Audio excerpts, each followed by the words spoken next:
We are currently facing a global creativity crisis, and almost nobody is talking about it. Not because the information is hidden, not because scientists haven't discovered it, but because the answer is so uncomfortable, so inconvenient, so completely opposite to everything the modern world has trained you to do, that most people would rather ignore it than face what it actually means. Here is what we know. We are eliminating boredom from human life. Every gap, every pause, every quiet moment is now immediately filled. Waiting for your coffee, sitting in traffic, lying in bed. Every single one of those moments is now occupied by a screen, a notification, a sound, a stimulation of some kind. And we have collectively decided that this is progress.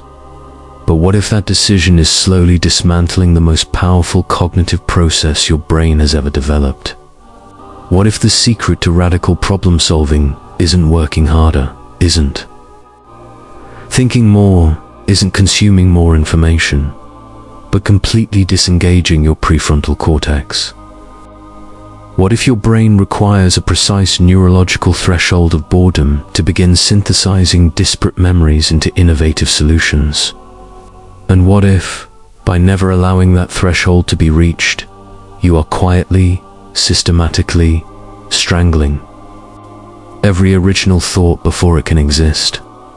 This is not a motivational idea. This is neuroscience. And once you understand what is actually happening inside your brain when you reach for your phone during a moment of silence, you will never look at boredom the same way again. Modern dopamine loops act as a cognitive tourniquet.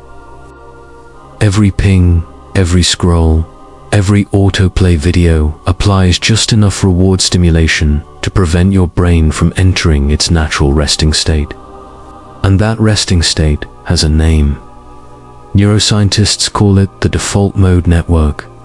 And what they have discovered about it changes everything. The default mode network is not what happens when your brain goes idle.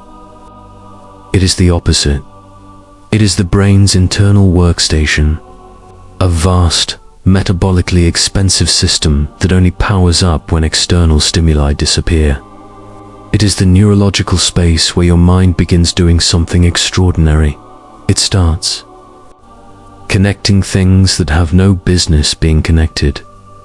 Old memories surface. Forgotten experiences rise. Half-formed ideas from months ago collide with something you read last Tuesday and something you felt as a child. The subconscious mind, freed from the tyranny of active tasks, begins performing a kind of non-linear synthesis that the conscious, focused mind is completely incapable of.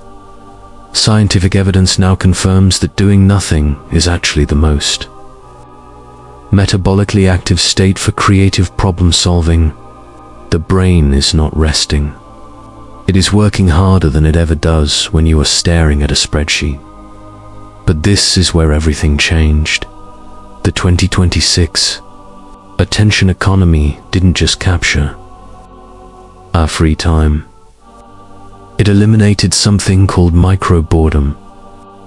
Those small, seemingly insignificant gaps between tasks, the 3-minute walk, the elevator ride, the moment before sleep, where creative incubation silently used to occur. Gone, replaced entirely. And with them went the neurological conditions required for the default mode network to activate at all. Constant consumption keeps the prefrontal cortex in a state of high alert task management. And when the prefrontal cortex is always on, always processing, always responding, it blocks the deeper neurological processing that lives underneath it. The inner critic stays fully active, judgment remains engaged, and no genuinely original thoughts can survive those conditions. Psychologists once described the experience of spontaneous insight as mysterious, unpredictable, impossible to manufacture.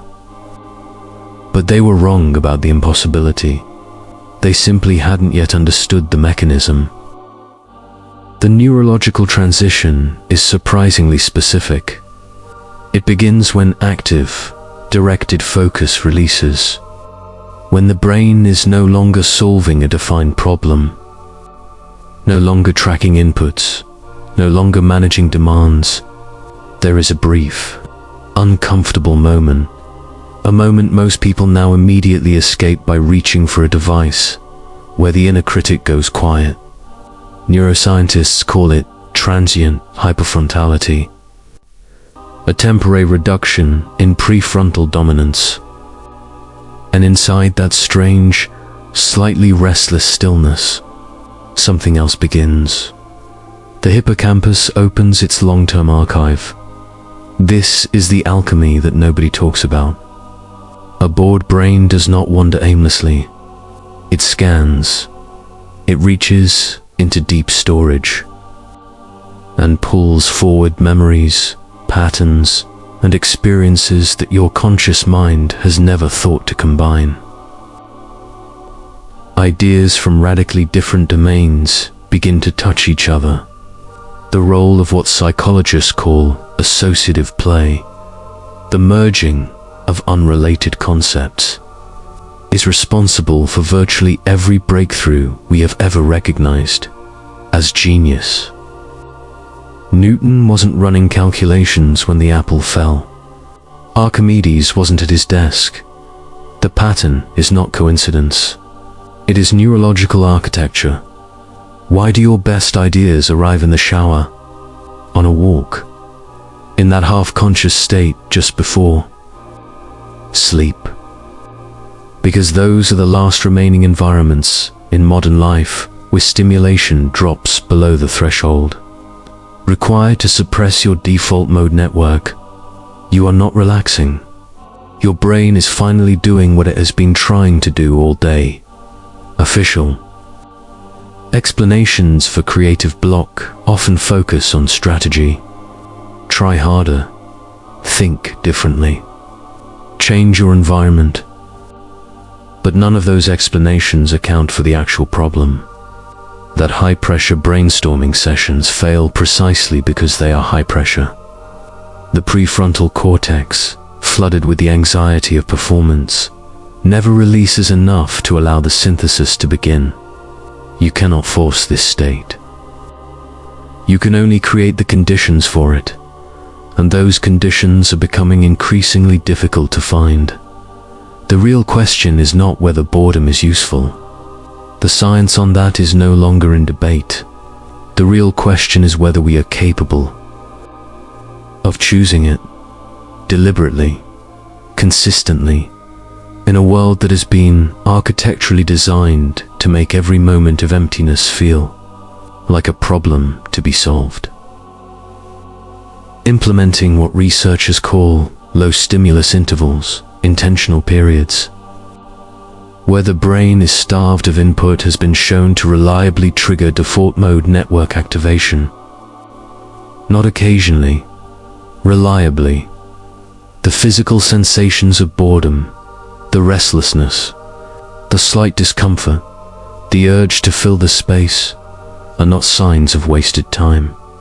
They are diagnostic signals. They are the brain's way of signaling that the threshold is being approached, that something just beneath the surface is about to connect.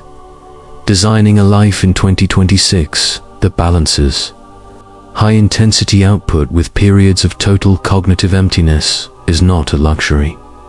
It is a neurological necessity. And for most people alive right now, it is a practice they have never once deliberately attempted. You have been told your entire life that productivity means constant activity, that an idle mind is a wasted mind, that filling every moment with learning, with content, with stimulation, is how you build intelligence and skill and success. But somewhere inside the part of your brain that never gets a chance to speak, in the quiet architecture of the default mode network that has been waiting, every single day. For a moment of genuine silence, there are ideas you have never had, solutions you have never reached, a version of your own thinking you have never once encountered. And the only thing standing between you and that version of your mind is the next time you feel bored and what you choose to do with it. So here is the question that should keep you awake tonight. If boredom is the doorway to your most original thinking, and you have spent years making sure you never feel it, what exactly have you never allowed yourself to become?